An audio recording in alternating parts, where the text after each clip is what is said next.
ministro do Supremo Tribunal Federal, indicado por Jair Bolsonaro, Cássio Nunes Marques, votou ontem contra os direitos dos povos indígenas e defendeu a aplicação do marco temporal para a demarcação de terras. Ele abriu divergência com o voto do relator, o ministro Edson Fachin, que foi contra o marco temporal, portanto, a favor de que os indígenas têm sim o direito de ficar em suas terras, mesmo não estando nelas antes da promulgação da Constituição de 1988. E lembrando que está em votação no STF o processo que envolve um pedido de reintegração de posse movido pelo Instituto do Meio Ambiente de Santa Catarina contra a comunidade Xoklen da terra indígena Ibirama-Laclanô, também habitada por comunidades Guarani e Caingangue. O caso ganhou status de repercussão geral no Supremo e terá efeitos para as demarcações de terras indígenas de todo o país. O ministro Alexandre de Moraes pediu vista e o julgamento foi suspenso, sem data prevista para o retorno.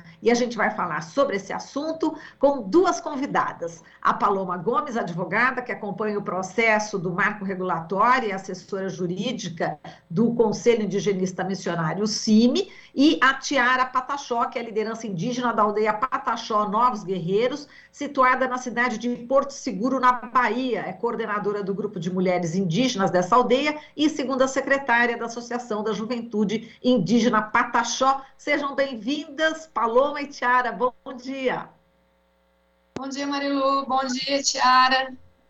Bom dia a todos.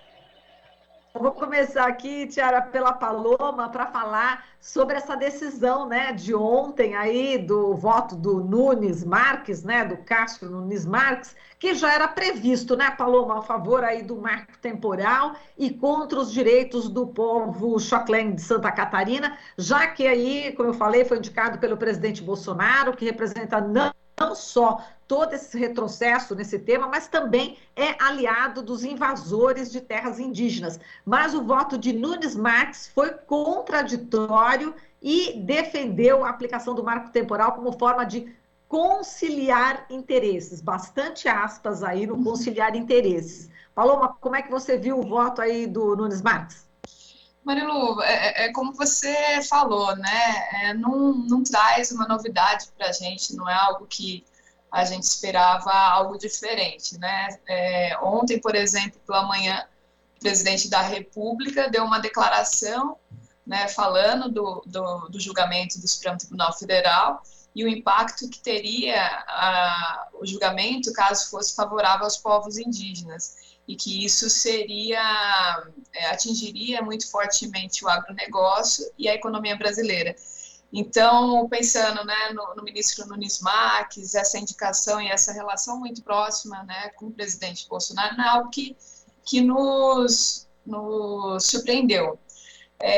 Na verdade, o ministro, né, no seu voto, ele replica, de alguma forma, todos os argumentos apresentados por aquelas organizações que são amicus curiae, né, no recurso extraordinário, que representa o agronegócio brasileiro. Então, é uma replicação do que vem defendendo o agronegócio e uma replicação do que foi definido no caso Raposa Serra do Sol. Não trouxe nada novo.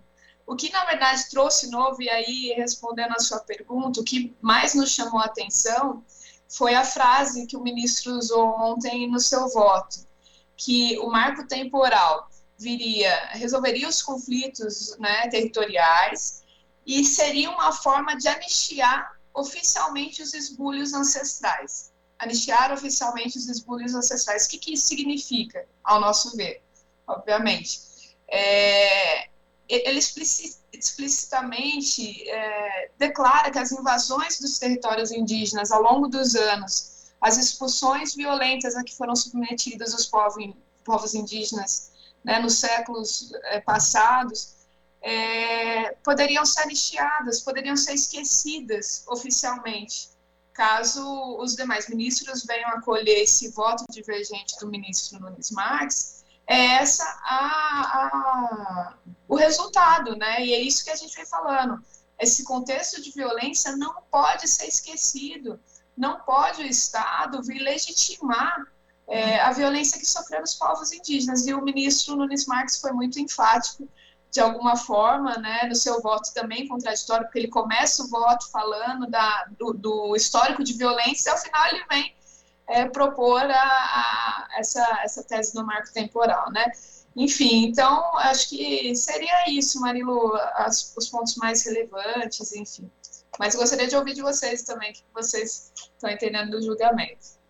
Vou perguntar agora para a Tiara exatamente isso. Tiara, a gente sabe que tem indígenas que estão ainda em Brasília, acompanhando o julgamento no STF, estão mobilizados também em diversas partes do Brasil. Na semana passada, a gente teve aí a histórica Marcha Nacional das Mulheres Indígenas, você esteve lá. Eu queria que você falasse como é que você viu o voto de ontem, né, do Cássio Nunes Marques, e sei que vocês também se mobilizaram aí na Bahia, né, Porto Seguro, fazendo também uma mobilização. Conta sobre essa mobilização de ontem e como você viu o voto do Cássio Nunes Marques. Então, né, bom dia novamente a todos. Tá dando eco? Então, eu vejo o voto do ministro Marques Nunes, né, para mim não foi surpresa, né? A gente já estava todos conscientes de que do lado dele viria uma bomba dessa, ou então ele iria pedir vista. Então, todo mundo aqui estava atento na fala dele, como a menina comentou, né, ele iniciou até meio duvidoso, né, a gente ficou assim, nossa, ele está falando sobre isso, a questão de violência, mas no final veio a pancada, né? E aí ele deu o voto dele contra, a gente, ao mesmo tempo, ficamos felizes, porque o julgamento ia dar continuidade, mas aí veio o ministro Alexandre de Moraes que pediu vista, né? Então, esse é um dos motivos que deixou a gente extremamente, né, chateado, triste, e essa questão, né? Esse voto do ministro Marques Nunes, para a gente não era surpresa, até porque também um processo aqui da nossa comunidade foi parar nas mãos dele recentemente, né? E aí foi um processo que deu entrada com o CIMI lá no Supremo, e caiu, ele foi o sorteado, e ele manteve a decisão do TRF1 aqui da Bahia, né? Que proíbe políticas públicas para dentro da sua comunidade. Ou seja, a gente não tem acesso à água, não tem acesso à energia, nenhum tipo de políticas públicas que poderiam vir a beneficiar a comunidade, a gente não está tendo mais esse tipo de acesso. Então, a gente não estava surpreso com a decisão dele em si, né? Mas foi uma surpresa para a gente, o ministro Alexandre de Moraes, mais uma vez, pedir vista nesse processo. Isso significa para a gente que, quanto mais, né, adiar esse julgamento, que para a gente é tão importante e urgente, a gente vai ficar ainda mais à mercê das grandes invasões que vêm acontecendo, das violações de direitos, das violências que acontecem dentro dos nossos territórios, ou simplesmente nós queremos proteger, né, a natureza, os nossos territórios, e o que a gente tem de ligação com a mãe natureza, né? Então, quanto mais adiar esse julgamento, quanto mais tentar invisibilizar, né, esse caso e as causas dos povos indígenas, mais nós vamos sofrer dentro de nossas bases, né? Eu moro atualmente aqui nascida e criada na aldeia de Cura Vermelha, bem próxima aqui na aldeia onde eu moro hoje, que é a aldeia Novos Guerreiros, e desde sempre, né, minha avó, que foi uma das mais velhas que eu tive contato da minha família, morreu sem ver o território demarcado, né? Minha mãe também está passando por essa fase, já está chegando na fase de idosa. Então, a gente vê, né, que passam anos, passam séculos e as coisas não mudam, né? Os territórios não são demarcados. A gente vive sempre à mercê, né, do governo para que ele também possa fazer valer a Constituição Federal e que isso não venha acontecendo, né? Então, é importante a gente frisar isso, né? A importância de com o marco da tese do marco temporal nesse julgamento, e porque é tão importante que ela também seja barrada, né, de imediato, porque os índices de violência, principalmente nessa atual governo, aumentou muito dentro dos territórios indígenas. A gente tem dados aí que não são lançados, né, a níveis nacionais, os jornais também não lançam, mas a gente, né, a nossa articulação, nosso movimento faz esse levantamento, e a gente vê que todos os dias povos indígenas são atacados, né? Todos os dias nossos corpos, nossos territórios são violentados, e acho que, para além disso tudo, é importante as pessoas também terem consciência de que falar que é apoiador da causa indígena não é só falar, né? É de fato levantar a bandeira, é de fato ecoar a voz desses povos, né? Porque muitas coisas que acontecem dentro do meu território, por mais que eu tenha acesso à internet, tenha acesso às redes sociais, eu posso compartilhar, mas ainda assim as pessoas têm um olhar muito fechados sobre isso, né? Elas ignoram de fato o que acontece, ou então já naturalizam toda essa violência que é com os povos indígenas, né? E isso não tem que acontecer. Assim, do mesmo dia que as pessoas procuram, né? Eu no seu cotidiano, ter um dia, pelo menos um dia de paz, de sossego, nós também queremos isso dentro do nosso território. A gente viver dentro de um território que não é demarcado, que a qualquer momento pode ser invadido por grileiros, fazendeiros, e aí deixa a mercê as nossas crianças, nossos anciões, né? É muito angustiante para a gente. E aí também a marcha veio com esse intuito mesmo também, né? De mostrar a força das mulheres indígenas, né? De mostrar que na frente do movimento indígena as mulheres sempre também esteve à frente. E que aí, através desse sistema que a gente é inserido, nesse sistema machista, e que faz com que os homens sempre estejam à frente, ela muitas vezes tenta diminuir a presença das mulheres. Mas no movimento indígena, não. No movimento indígena a gente sabe que quem se tomou sempre à frente, né, na defesa pelos territórios, pela vida, foram as mulheres. Então, a marcha veio mais com esse intuito mesmo, de mostrar novamente para o governo que nós, mulheres indígenas, fazemos parte da história, né, de resistência dos nossos povos, e também para mostrar para ele que o que eles falam sobre essa linha, né, patriarcal, dentro de algumas comunidades indígenas, pelo menos a maioria que eu conheço, é uma linha matriarcal. Então, as mulheres têm voz, as mulheres têm vez, e isso é importante que a gente venha falando, né? E a marcha mostra exatamente isso. É a segunda marcha, que na segunda marcha conseguimos, né, apesar de todo o caos, toda a ameaça que teve, né, os Bolsonaro foi na mesma época da caminhada dos bolsonaristas lá no dia 7 de setembro, o acampamento chegou a ser até invadido por 10 bolsonaristas, né, então os seguranças que estavam no local conseguiram conter, então todo aquele clima de tensão mesmo com esse clima todo de tensão, de medo mesmo, mas não deixou que a gente fizesse a nossa marcha. A gente foi para Brasília com recursos próprios mesmo que a gente conseguiu, ao contrário do que as pessoas falam, né, que indígenas são bancados pelo governo federal, que isso é uma balela mesmo, não tem nem como comparar, falar e querer comparar que isso seja verdade também. Mas nós conseguimos mostrar a força das mulheres indígenas, né, e conseguimos dar nossa mensagem também, de que as mulheres estão na luta desde sempre, vamos continuar na luta, até porque também somos nós, né, as guardiãs dos grandes conhecimentos tradicionais, da medicina, da cultura que se é perpetuada dentro das comunidades, né? Então, essa marcha esse ano, apesar dessa atenção toda que teve, foi muito boa, foi excelente mesmo. A do próximo ano vai ser bem melhor. E espero, né, que ano que vem a gente possa estar vivendo um outro cenário, que apesar de estar no governo que vamos estar ainda, né, mas que a gente possa, a cada marcha, a cada encontro que a gente for fazer, né, que a gente possa se fortalecer ainda mais quanto povos indígenas, e principalmente quanto mulheres originárias. Muito bem. Tiara, a gente sabe que vocês fizeram manifestação ontem, né, na estrada, temos um vídeo, inclusive. Como é que foi essa participação de vocês? É justamente para marcar exatamente o protesto contra o marco temporal? Sim, sim. Inclusive, isso, né, partiu do momento em que a gente recebeu uma represária aqui da prefeitura, né? A gente tinha programado de fazer, sim, o fechamento das BR, mas uma outra data. E aí acabou acontecendo uma represária que posso contar depois, e aí encadeou que a gente ficasse, né, por algum tempo ocupando as BR aqui. Então, essas manifestações que a gente vem fazendo desde sempre é justamente para chamar a atenção mesmo, né, do governo federal, dos ministros, para eles saber que mesmo nós estando longe, né, longe de Brasília, né, nós estamos articulados e mobilizados em nossas bases. Então, toda vez que houve, né, a votação do marco temporal, que era sempre nas quartas e quinta-feiras, que sempre é o julgamento, a gente ia para as BR, a gente fechava e só liberava após o julgamento, né? Então, é um modo da gente se articular internamente aqui nas comunidades, entre povos Pataxó aqui, que são cerca de 44 comunidades Pataxó, e era um modo também da gente mostrar para eles que a gente está aqui nas bases, mas a gente não está desarticulado, a gente continua mantendo nossa articulação, nossas mobilizações contra esse governo, né, e contra qualquer tipo de retrocesso também. Exato. Bom, eu não vi a imagem, vou ver se daqui a pouquinho já coloca a imagem, mas enquanto coloca a imagem que você mandou, Tiara, eu vou perguntar para a Paloma qual a expectativa agora, né, que o Alexandre de Moraes, como disse a Tiara, pediu vista Será que vai demorar muito? Não vai? É um processo bastante desgastante também, né, Paloma, para as populações indígenas, né? Sim, Marilu.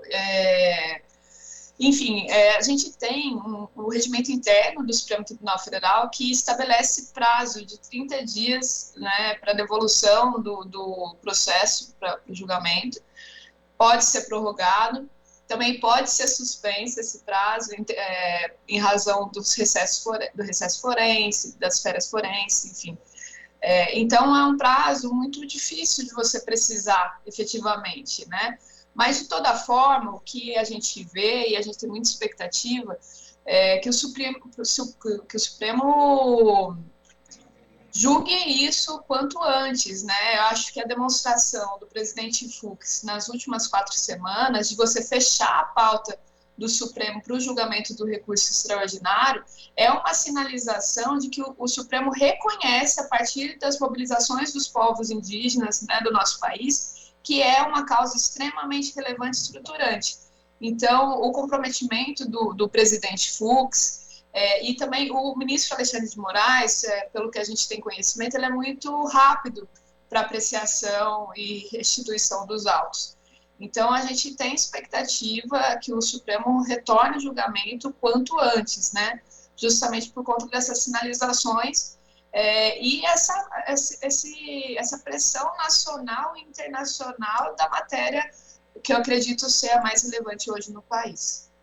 Exato. Bom, a gente sempre está com a Paloma aqui acompanhando, né, tudo que está acontecendo lá no STF. A gente vai voltar a falar, sem dúvida, sobre esse assunto nos próximos dias. Paloma, eu te agradeço muito aqui a participação, como sempre, brilhante. E a Tiara, ela é graduanda do curso de tecnólogo em agroecologia pela Universidade Federal do Recôncavo da Bahia, é pesquisadora atuante nas áreas de agricultura tradicional, meio ambiente, cultura indígena, mulheres indígenas, é escritora, conselheira da Associação Indígena Novos Guerreiros, Assuã, e fundadora da marca de arte indígena Mirauã, Artes Indígenas. E não deu para falar, né, Tiara, sobre tudo isso, mas a gente fica aqui já o convite para você voltar numa próxima oportunidade para falar de toda essa sua trajetória também muito brilhante, tá bom, Tiara?